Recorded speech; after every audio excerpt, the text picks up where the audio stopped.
গতকালকে উনি হসপিটাল থেকে আসছেন, যেটা একটু আগে আমাদের কামরুল সাহেব বলেছিল, মোশাররফ সাহেব বলেছিলেন, ওনাকে আমেরিকান জন হপকিন্স হসপিটালে পাঠাতে হবে চিকিৎসার জন্য। সেই জন্যই আমরা এইখানে মিটিং করছি। আমরা দাবি করছি ওনাকে নিঃশর্তভাবে মুক্তি দিয়ে উন্নত চিকিৎসার জন্য বিদেশে পাঠানোর ব্যবস্থা করার জন্য। কিন্তু দেশে বিদেশে বহু আলেমরা বিবৃতি দিয়েছেন ওনাকে মুক্তি দেওয়ার জন্য, বহু শিক্ষক বিবৃতি দিয়েছেন, ছাত্র বিবৃতি দিয়েছেন, সুশীলরা বিবৃতি দিয়েছেন, আলেম সমাজ বিবৃতি দিয়েছেন, কিন্তু চোরায় নাচনে ধর্মের কাহিনী।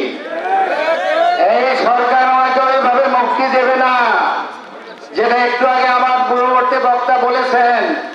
আমাদের রাজপথে নামতে হবে, কাফন করে নামতে হবে, যুদ্ধ করে ওনাকে মুক্ত করতে হবে। আপনারা বলেন না জেলের তালা ভাঙবো, খালেদা জিয়াকে আনবো, তাই করতে হবে। এবং আপনারা যদি ওনাকে মুক্ত করতে পারেন, আমি বলি উনি চিকিৎসা করে ভালো হয়ে যাবেন। এর মধ্যে আরেকটা কথা আছে, ওনাকে এই সরকার মুক্তি দিয়ে বিদেশে চিকিৎসার জন্য পাঠাবে না। কেন? কারণ তাহলেই ধরা পড়বে যে ওনারা ওনাকে ভুল ট্রিটমেন্ট করেছিলেন, ভুল চিকিৎসা করেছিলেন।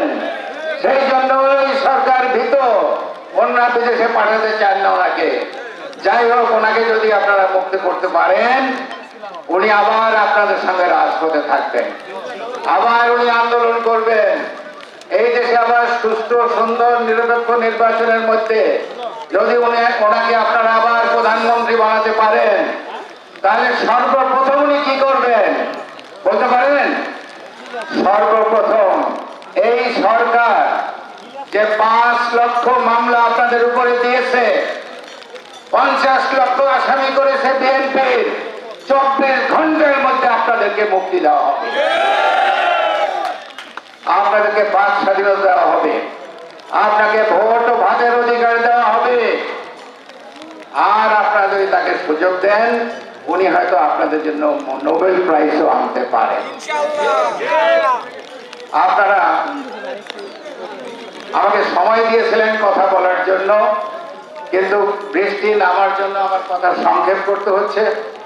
নেত্রী নয়, খালেদা জিয়া একটা প্রতিষ্ঠান। খালেদা জিয়া সারা বিশ্বের নন্দিত একজন নেত্রী।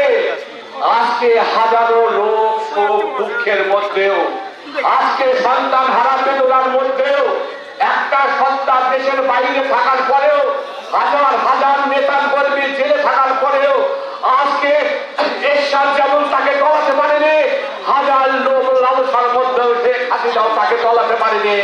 সেই নেত্রী